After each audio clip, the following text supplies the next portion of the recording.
I'm afraid to say to an American audience that America is going to lose this war. In recent days, I was talking to my friend Simon Hunt, who lives in Dubai, and his working assumption is that this is going to last until September.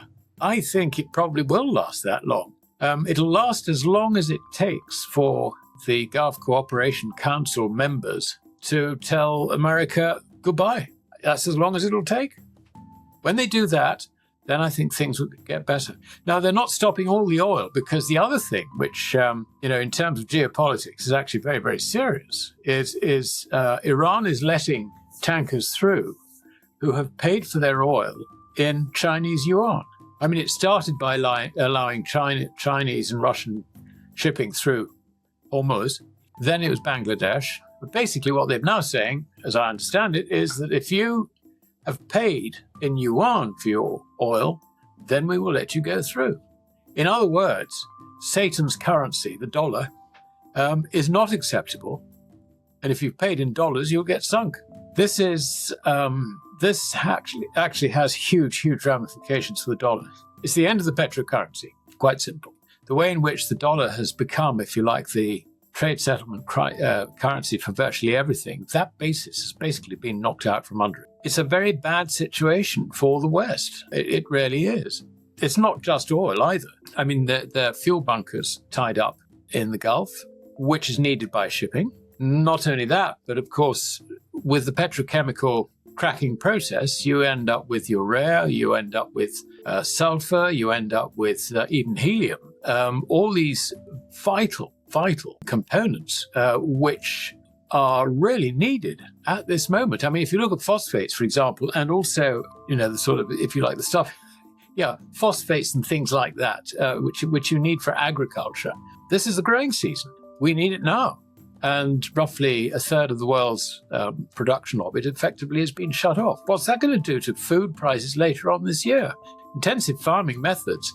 I just had the stool knocked out from under them. I've been reading about helium today. A few people have started commenting about that. It's needed for all sorts of very, very important, vital things. And the problem with helium is that it sort of disappears very, very quickly, being the second lightest gas of the lot. Do you need it for medical applications and so on and so forth? You need it for, these sort of super chip manufacturing processes. So, this is not just a question of oil. On the gas side, that's being accelerated after the strike on a Persian gas field today. And I think it's sort of almost carte blanche for Iran to attack other oil and gas installations. Whether they will do or not, I don't know. We will see.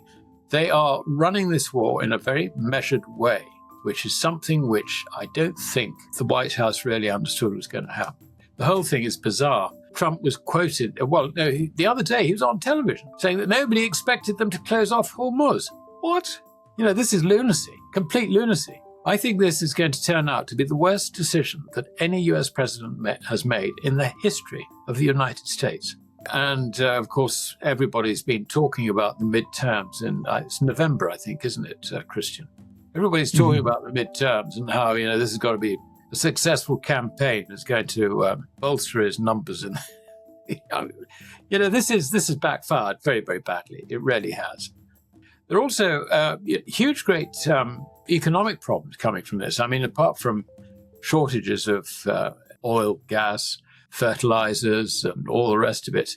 This is going to drive up prices very, very strongly in the second half of this year. Of that, I have no doubt. If someone told me that, or asked whether I thought that inflation would be as high as 20% at the end of this year, I have no idea. But I would not be surprised. Let's put it that way. Could even be more.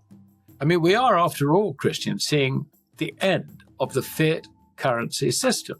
And what that means is that there are either two alternatives. Either the fiat currencies lose all their purchasing power, or they stop the rot and they attach it to gold. I can see no possibility of how the dollar can be attached to gold. For a start, nobody believes the gold reserves of 8,130 odd tons. That would have to be made, if you like, credible.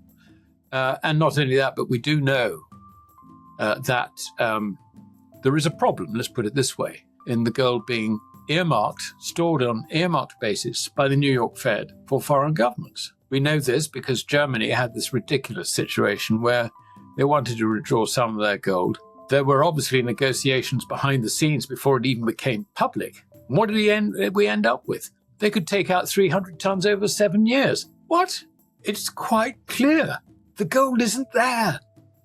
So that's the first thing they would have to, they'd have to disprove my allegation that the gold is not there. So that's the first problem. The second problem is that they would have to cut public spending right back and run a real budget surplus with a long-term objective of reducing government's involvement in the underlying economy. Chances of that? Zero. Absolute zero. So in other words, unless we get this big turnaround, of the two alternatives, the currency either attaches itself to gold or it goes to zero, it goes to zero. And I think the point about this war against Iran is that the timescale has been foreshortened very, very considerably. Could be a year or two, that's all. And the other interesting thing, and this is why this yuan situation is so important, we're just seeing the death of the petrodollar. That's now dead as a result of this, killed off by America, for goodness sake, replaced by the yuan. And the yuan is already prepared for this, with Shanghai Gold Exchange faults in Hong Kong and also Saudi Arabia. And they're also talking, I saw something, whether it's right or not, that they'll probably open one in Iran after this kerfuffle. And you've got CIPS, the Chinese International Payment System, which allows you to exchange currencies without going through the dollar. And that's been working very, very effectively. And you're going to get the whole of the Middle East turning its back on the dollar and using CIPS and using the yuan.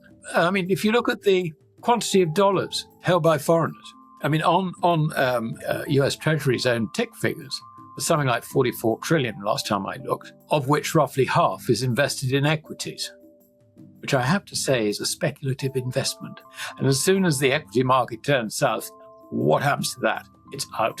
Quite simple. Not only that, but what we are seeing is with higher inflation taking off over this, particularly the second half of this year, you're going to see bond yields rising very significantly. We now got, I understand that you've just crossed the 39 trillion government debt barrier, 39 trillion.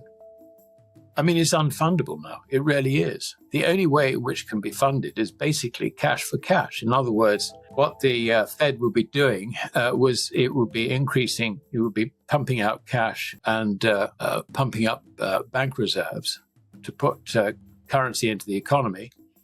And it would be financing it off short-term USD Treasury debt, cash for cash. It's called money printing. And this is going to be huge. Because as you get higher interest rates, all the zombie companies fall over. The banking system, in part, gets into real difficulties, particularly where they've funded private equity, if you like, and shadow banking, which is already going sour, as we've seen with the, with various funds, not prepared to meet withdrawals, the sort of private credit funds. So. What more do you want to know? It's all going to fall over. And the foreigners are going to try and get the hell out of the dollar, and the dollar will go down. And will it last 2 years? I mean, it's interesting. If you look at what happened in the First World War years in Germany, when the Reichsmark lost all its purchasing power between 1918, get the century right, 1918 and 1923, the similarities, I mean, okay, it's different circumstances and, different triggers and all the rest of it, but the circumstances are so similar in terms of the politics. It's the politics that will run the currency into the ground, not economics. Even though this, the macroeconomic analysis is faulted and all the rest of it, it is actually a non-science. Replaced classical economics, which had a better idea. When you look at Germany in 1918 to 1923, the economists in those days had a better grasp of economics than the economists today. We just look at people like Paul Krugman and Stiglitz, I think, in an earlier time, reckoned that Venezuela, and this was under Chavez, should stimulate its economy. He thought it was a good policy. Well, we know what's happened there. The currency has gone into hyperinflation. Basically, we know less today how to deal with this situation than they knew in post-First World War Germany. And that should send shivers down your spine. I mean, there's no way they can stop the collapse of these fiat currencies. They're coming to the end. And it's going to be a period. I mean, we had no idea on timing. We could have sort of penciled in, well, it probably takes anything between 3 and 5 years.